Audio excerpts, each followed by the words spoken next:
Hello नमस्कार. तर एका नवीन दिवसाची सुरुवात झालेली होती. तर छान केसांना मेहंदी लावायची. मेहंदी हे नॅचरल कंडिशनर आहे आणि उन्हाळासुद्धा आहे. तर ज्यांचे केस पांढरे असतील ना, तर नक्कीच तुम्ही ही ट्रिक ट्राय करा. मी इथे पत्ती घेतलेली आहे, 2 ग्लास पाणी घेतलेलं आहे. नॅचरल मेहंदी घ्यायची आहे आपल्याला. तुमच्याकडे जी ही लोकल नॅचरल मेहंदी भेटेल तीसुद्धा तुम्ही घेऊ शकता. त्या पाण्यामध्ये मी असे 3 ते 4 अशा लवंगा घातलेल्या आहे. लवंगचा खूप साऱ्या आपल्या विटॅमिन्ससुद्धा आहे. त्याचबरोबर छान केसांचा सुगंधसुद्धा येण्यास मदत होतो आणि ओमेगा 3 सुद्धा आहे. तर छान पाण्याला उकळून घ्यायचं. तुम्ही कॉफीसुद्धा चहा पावडरऐवजी घालू शकता. आणि इथे लिंबू घेतलेला आहे. लिंबामध्ये आपल्याला विटॅमिन सी आहे. तर आपले केसांची वाढ होण्यास तसेच शाईन करण्याससुद्धा मदत होत असते. तर मेहंदीमध्ये छान मिक्स करून घ्यायचं. लोखंडी कढईमध्ये मेहंदी काढलेली होती मी. त्यामध्ये पाणी थंड झाल्यानंतर ॲड करायचं. छान मिक्स करून घ्यायचं. मिनिमम तुम्ही याला 4 दिवससुद्धा भिजत घालून ठेवू शकता किंवा 1 दिवसामध्ये सुद्धा लावू शकता याला. तर मी असं रात्रभरच ठेवणार आहे. मेहंदी लावण्याच्या अगोदर बघू शकता केस किती चिकटसुद्धा झालेले आहे आणि एकदम अनहेल्दी वाटत आहे. तर मेहंदी हे चांगलं पर्याय असतं कंडिशनर करण्यासाठी आपल्या केसांच्या. तर मेहंदी लावायच्या अगोदर मी केस छान वॉश करून घेतलेले आहे. हेअर वॉश केल्यानंतर काय होतं की केसांमध्ये जे ऑइल असतं ते सुद्धा निघून जातं आणि मेहंदीचा जो कलर असतो ना, तो सुद्धा खूप छान चिपकून राहतो केसांना. त्यामुळे आपण अगोदर केस वॉश करायचे असतात. तर इथे बघा मेहंदीचा कलरसुद्धा किती चेंज झालेला आहे. तर केस बघू शकता विंचरून घेते अगोदर. घरच्या घरी मेहंदी लावण्याचं एक अजून बेनिफिट म्हणजे आपले पैसेसुद्धा वाचतात. पार्लरमध्ये जर तुम्ही गेलात तर मिनिमम 500 रुपयाच्या जवळपास तुम्हाला मेहंदीचा खर्च येतो आणि आपल्याला माहितीसुद्धा नसतं की मेहंदी ही कोणती आहे किंवा कुठले केमिकल त्याच्यामध्ये यूज केलेले आहेत. ज्या बायकांना अजिबातच वेळ नसेल तर ते नक्कीच पार्लरमध्ये जाऊ शकतात. पण माझ्याकडे वेळ असतो त्यामुळे मी घरच्या घरीच केसांना अशी मेहंदी लावून घेत असते. आणि आपली स्वतः मेहंदी कशी लावायची हे सुद्धा मी तुम्हाला याच्यामध्ये सांगते. तर आपले केसही डिव्हाइड करून घ्यायचे 2 पार्टमध्ये आणि अशा प्रकारे अगोदर अशी मेहंदी दोन्ही साईडला लावून घ्यायची. पूर्ण आपल्या केसांच्या भांगामध्ये पूर्ण मेहंदी गेली पाहिजे. आपले केससुद्धा छान होतात मेहंदीने आणि मिनिमम 1 ते 1.5-2 महिन्यामधून तुम्ही ही मेहंदी अप्लाय करू शकता. तर अगोदर बघा मी बॅक साईडनं अशी मेहंदी लावून घेते आणि छान आपल्याला केसाचा असा बुचडा किंवा जुडा पाडून घ्यायचा आहे.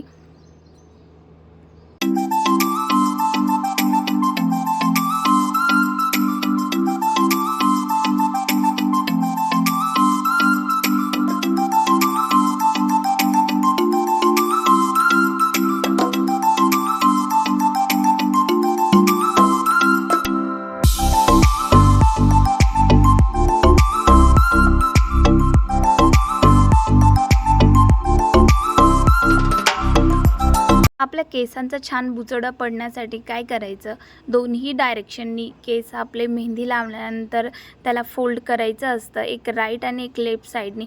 ज्यावेळेला आपण केस वॉश करू त्यावेळेला आपले केस हे अलगद दोन्ही साईडनी असे निघून येत असतात आणि एकाच डायरेक्शननी जर आपण मेहंदी लावली तर केसही आपले छान मेहंदीसुद्धा लागल्या जात नाही आणि पटकन केसही गुंता निघून येत नाही.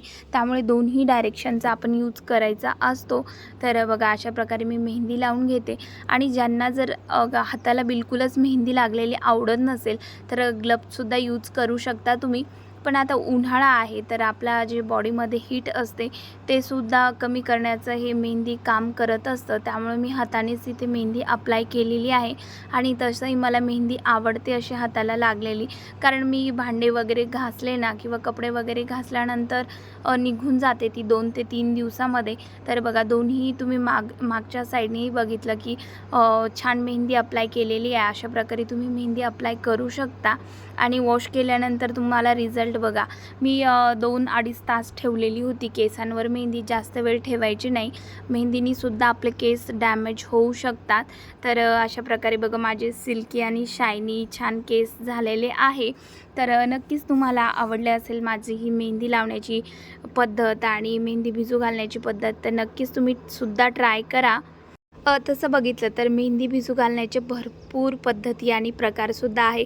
ते सुद्धा मी तुम्हाला नक्कीच शेअर करेल. तर पार्लरमध्ये सुद्धा गेलते, थ्रेडिंग वगैरे केली आणि लगेचच तयारी केली बाहेर जाण्यासाठी. मुलाचा वाढदिवस आहे, तर त्याला ड्रेस घ्यायचा किंवा अजून काय शॉपिंग करते ते सुद्धा तुमच्यासोबत मी शेअर करणार आहे. तर कंटिन्यू करा हा ब्लॉग आपला आणि शेवटपर्यंत नक्कीच बघा. आवडला असेल तर लाईक, शेअर, सबस्क्राईब करायला विसरू नका. तर गेलेले होते ATMवर पैसे काढण्यासाठी. तर तिकडनं ATMवरून पैसे वगैरे काढले आणि एका शॉपमध्ये गेलो अगोदर. तर असं ठरलेलंच नव्हतं की कुठला ड्रेस घ्यायचा, ट्रेडिशनल घ्यायचा का फॅन्सी घ्यायचा. माझं आणि यांचं चाललेलं होतं की बाबा थोडंसं ट्रेडिशनल घेऊन घे, मग कुठलाही प्रोग्राम असेल स्कूलमध्ये तर घालता येतो. पण त्याला असे फॅन्सी ड्रेस आवडतात. तर बघूया कुठला ड्रेस आवडतो त्याला, मी नक्कीच तुमच्यासोबत शेअर करेल. तर हे काही असे कुर्ता आणि पैजामा होता, पण त्याला काही आवडतच नव्हतं. वेगळं काही बघायचं म्हटलं, भरपूर अशा गोष्टी आम्ही तिथे बघितलेल्या होत्या आणि एवढे ड्रेस पण नव्हते तिथे कुर्ता आणि पैजामामध्ये. आणि विरूचंसुद्धा बघा ॲक्वेरियम घ्यायचं आहे, खूप दिवसाचं चाललेलं आहे त्याचं. त्याला फिश फार आवडतात, तर इथे फिश टँक तो बघत बसलेला होता.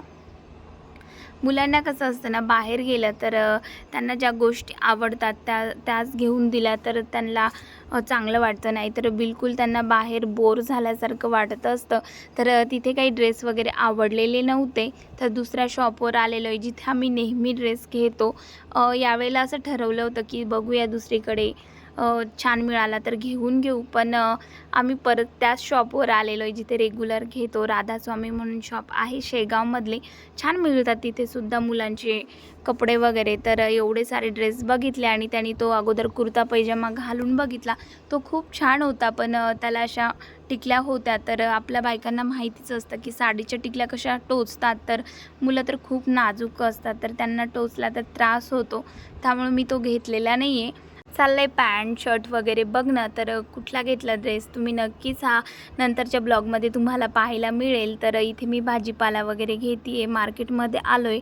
तर काहीतरी भाजीपाला असा काय माहिती, उन्हाळ्यामध्ये खूपच फ्रेश असा भाजीपाला येतो. आणि आहोसुद्धा तिकडे कांदे, बटाटे आणि लसूण वगैरे घेतला. त्यानंतर इथे बघा टरबूज ट्राय करत होतो. काल जे आणलेलं होतं टरबूज ते पूर्ण खराब निघालेलं होतं. त्यामुळे आता फोडून घेतोय, बघतोय कट करून की कसं निघतं काय. त्यानंतर घरी आलो, दूध वगैरे घेतलं आणि इथे स्वयंपाकाची सुद्धा मी तयारी करते आहे. तर एवढा भाजीपाला आणलेला होता मार्केटमधून. आता टोमॅटो जे आहेत ना ते एवढे चांगले नाही मिळत आहे, पूर्ण रेड राहतात. तर ते लवकर खराब होऊन जातात. तर अशा प्रकारे मी भाजीपाला वगैरे लावून घेतलेला आहे.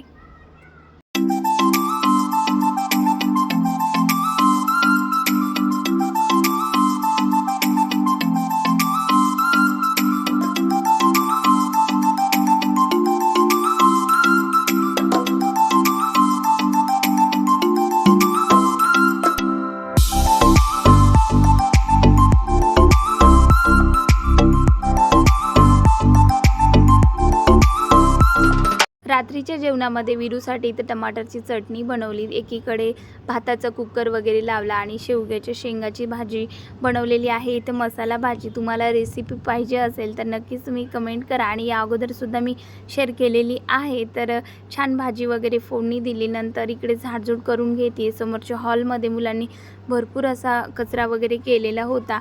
तर नंतर चपात्या वगैरे करते. तुम्हीसुद्धा नक्कीच या जेवायला आणि आजचा ब्लॉग कसा वाटला ते नक्कीच तुम्ही कमेंट करून सांगा.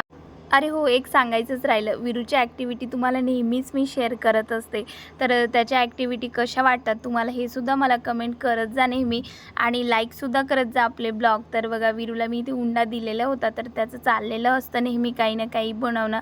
तर इथे हॅपी मॅन बनवतो. इथे त्यांनी एक डब्बा घेतलेला आहे खाली कंटेनर, तर त्याच्यासोबत मस्त खेळत असतो तो. कसा वाटला ब्लॉग नक्कीच सबस्क्राईब करा. जय गजानन, बाय.